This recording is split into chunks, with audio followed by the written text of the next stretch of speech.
the cubic function f of x, which is equal to 2x cubed minus 6x squared plus 7, has turning points at x equals 0 and x equals 2. Find the upper and lower sums u5 and L5 for f on the interval minus 1, 3.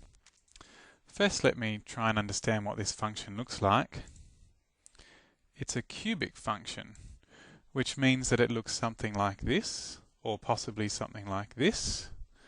And we decide which of those options it is by looking at the coefficient of x cubed, which is here, and it's positive, so it's not this one. And the other information I have is that the turning points are x equals 0 and x equals 2. So the turning points are here and here, so that's x equals 0 and x equals 2. Okay? So that's all the information I've got at the moment. It's not a particularly accurate graph, but I'm sure I can make a more accurate one later. I will just rub it out. I just want to keep that picture in mind for later. So what do we actually have to find? We have to find the upper and lower sums u5 and L5 for f on the interval minus 1, 3. So I need to know what u5 and L5 mean. Let me look up in my book and see what it says. It says that un is equal to delta x times the sum from I equals 1 to n of capital Mi, and ln is equal to delta x times the sum from I equals 1 to n of small mi. Well, that's good, but I need to know what delta x and capital Mi and small mi stand for. So what does my book say? It says where delta x is equal to the width of each subinterval and capital Mi is the maximum value of f on subinterval number I, and small mi is the minimum value of f on subinterval number I. Well, that's great, but it keeps telling me about subintervals, and I haven't yet written anywhere on the page what a subinterval is. Let me have a look. Oh, higher up in my book it says that a subinterval is made by dividing the big interval into n equal pieces. So I should put that right at the top so that I know what I'm talking about. Divide minus 1, 3 into n equal subintervals. So that's how to do upper and lower sums. But of course I haven't got n, have I? I've got 5. So all of those n's ought to be 5s. So this is supposed to be a 5. And this is supposed to be a 5. And this is supposed to be a 5. And this is supposed to be a 5. And finally, this is supposed to be a 5. So I figured out how to find the upper and lower sums. I need to find the width of each subinterval, the maximum on each subinterval, and the minimum on each subinterval. And put them all into these formulas, and that will calculate it. So first, let's find out what delta x is. So delta x is the width of each subinterval. So to get a subinterval, I divide minus 1, 3 into 5 equal subintervals. So if I get the width of minus 1, 3 and divide by 5, that ought to do it. So the width of minus 1, 3 divided by 5. But the width of minus 1, 3 is just 3 minus minus 1, so top minus bottom. So that would be 3 minus minus 1 over 5, which is 4 over 5, which is 0.8. Okay, so I've found the width of each subinterval. That's good. Next, what I want to do is find the maximum value of f on subinterval number I. That would, of course, require me to know what subinterval number I actually is. So let's figure that out. All right, well, subinterval number 1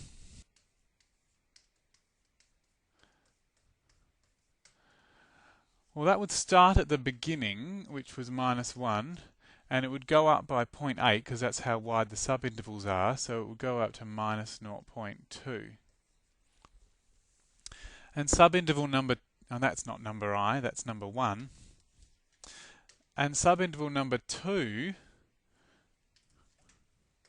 would start at the end of subinterval number 1, so that would be -0.2, and it would go another 0.8, which would be 0.6, and so on, right? You know, I could keep going like this, or I guess I could just write down the endpoints of my 5 subintervals. So let's do that instead. So subinterval endpoints are,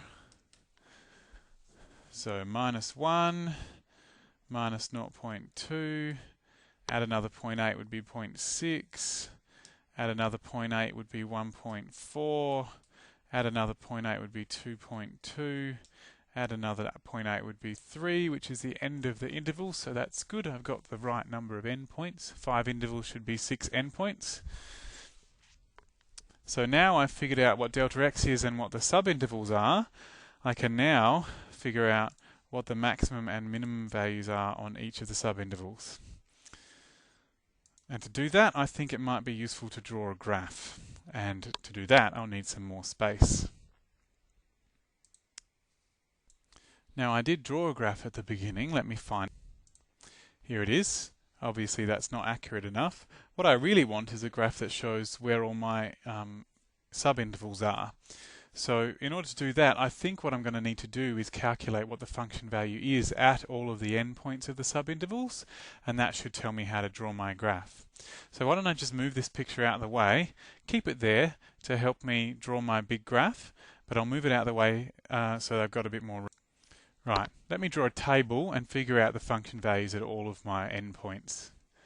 So a table with the x's and the f of x. So my endpoints were -1, -0.2, 0.6, 1.4, 2.2, and 3. And I just need to plug those values into the formula. So the formula was f of x is equal to 2x cubed minus 6x squared plus 7. So f of -1 will be 2 times -1 cubed minus 6 times -1 squared plus 7, which works out to be -1. So this is -1. And f of -0.2 would be 2 times -0.2 cubed minus 6 times -0.2 squared plus 7, which my calculator tells me works out to be 6.744. So, okay, and there's no need for me to show you all of that. I'm just going to rub all this working out. So, when I ask my calculator what all these are, I get 5.272, 0.728, minus 0.744, 7. Now my graph down here says that I've got a turning point at x equals 0 and a turning point at x equals 2, so I ought to figure out what the function values are there as well. So at 0 and 2, my function values are 7 and -1. Now I've got enough information to draw a really accurate graph.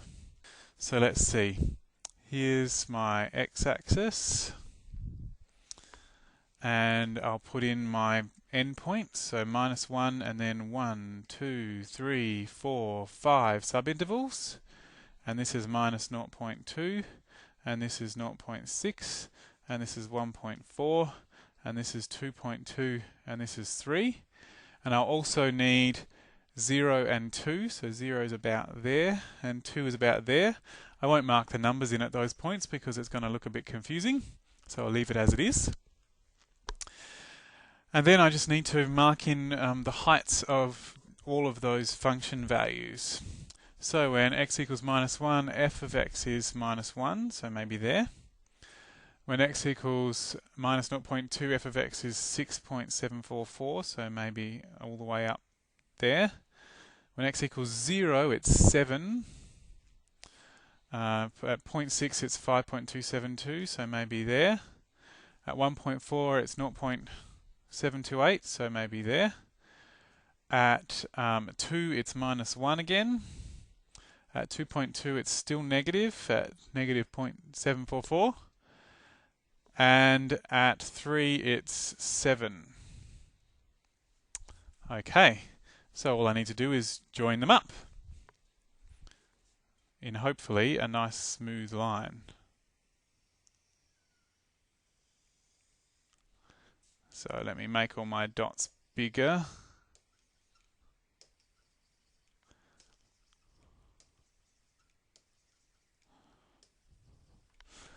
Like that. So I don't need this one anymore. And there's my graph. Now the point of drawing my graph was to calculate the maximum and minimum on each of the subintervals. So it's probably worthwhile drawing another table and calculating them as I go. So let's see. I is the number of the subinterval, and I've got 5 subintervals. So 1, 2, 3, 4, 5. And I want the maximum on subinterval number I and the minimum on subinterval number I.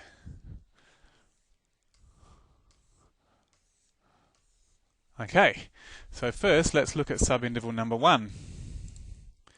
Subinterval number 1 is here, from -1 to -0.2. And I want the maximum value of f on subinterval number 1, and just making my box a little bigger, I can stretch it out this way, like that, and stretch it out this way, and I can see that the maximum is just here. So I'll draw a rectangle there, and that would be what I'd use to make my upper sum. So the maximum value is the value at -0.2, which is 6.744. Right, let's do the next subinterval. So the next subinterval is from -0.2 to 0.6, and the maximum is up here. So what I do is I would stretch this out to get up to the maximum, which is there at the very top. And that maximum occurs at the turning point, which is 0, and so the height here is 7. Alright, so for the third subinterval, which is from 0.6 to 1.4, the maximum value is here. And that maximum value is the value at 0.6, which is 5.272. Okay, the fourth subinterval is here from 1.4 to 2.2, and the maximum is just there, like that, at this height here. So that value is a value at 1.4, which is 0.728. And finally, the last interval, interval number 5, is this interval here from 2.2 to 3. And the maximum value there is up all the way up here. And that value is 7. The upper sum would be the sum of the areas of all these rectangles, because each of them is delta x wide. Alright, let's do the lower sum now. So to do the lower sum, I need to know what the minimum value is on each interval. So interval number 1 first. Here's interval number 1 from -1 to 0.2, and the minimum value is down here, like that, at -1. So the minimum value here is -1. Next interval is this one here from 0.2 to 0.6, and the minimum value on this interval is here. And that's the value at 0.6, which is 5.272. Okay. My next interval is from 0.6 to 1.4, and the minimum value is here. So we stretch it. There we go. The height at 1.4 is 0.728. And then my next interval is from 1.4 to 2.2, and the minimum value is all the way down here. It's a negative number. So the minimum value down here is there at the turning point, and the value at the turning point is -1. And finally, my last interval is here, and the minimum value is there at the value at 2.2, which is -0.744. So I have now calculated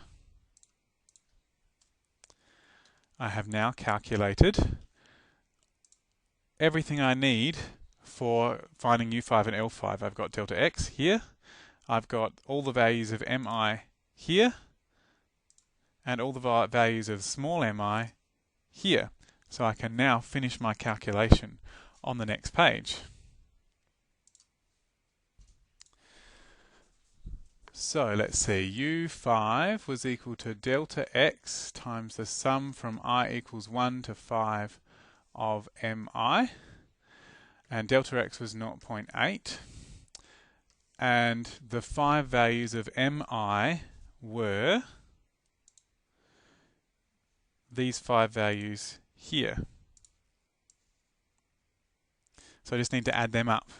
So when I add them up in my calculator, I get 26.744. 26.744. And so my upper sum comes out to be 21.3952. L5 was delta x times the sum from I equals 1 to 5 of small mi, and the delta x was 0.8.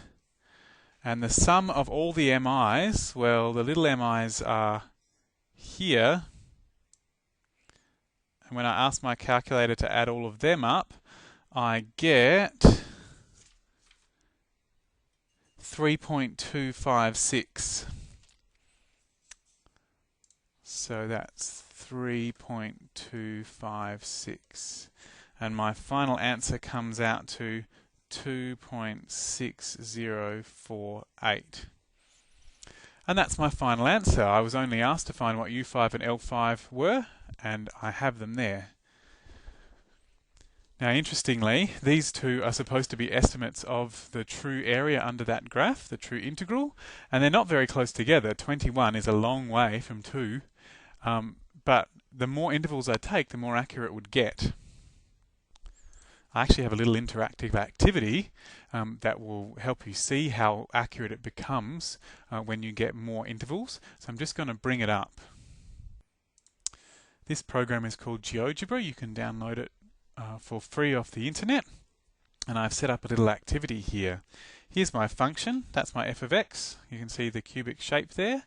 And if I show in the lower sum, there's my lower sum, which you would recognize from the picture I drew. And I can show the upper sum as well, which look like that. Here's the integral. That's the actual area. And you can see that that works out to 12. So I'm just going to show the upper sum, just the upper sum for the moment. So what happens is if I drag this point here on the slider up and down, it will change the number of intervals. So if I go up one, that's 6, 7, 8, 9, or 10, 11, 12, 13, 14. You can see that as the number of intervals increases, those rectangles get narrower and narrower. I can also go down all the way to just one interval. And as you see, this thing in the side here is changing width. This picture here shows you how far apart the lower sum and the true integral and the upper sum are. And you can see that as the number of intervals increases, they get closer and closer together, until with 50 intervals, I've got the lower sum is 11.04, the upper sum is 12.96, and the true integral is 12. So they're quite close together, but even that is not very close. Let me just show you with the lower sum. And as we get lower and lower and lower, it gets less and less accurate. So there you go. You can try that GeoGebra activity yourself. There's a link to it in the PDF file.